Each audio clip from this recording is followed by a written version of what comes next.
இங்க நம்ம ஹீரோயின் புதுசா கல்யாணம் ஆகி புகுந்த வீட்டுக்கு போறாங்க.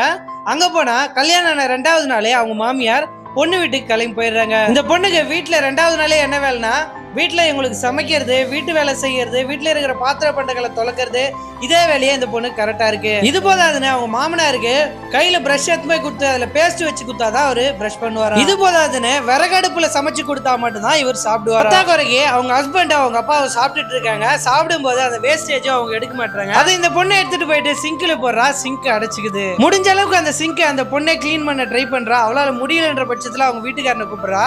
ஆனா அவன் வந்து கண்டுக்காத மாதிரி அப்படியே போயிடுறான். திடீர்னு ஒரு நேரம் அவங்க மாமனாரும் அவங்க வீட்டுக்காரும் மாலை போட்டு வந்துடுறாங்க. அன்னைக்குன்னு பார்த்து இந்த பொண்ணுக்கு பீரியட்ஸ் ஆயிடுது.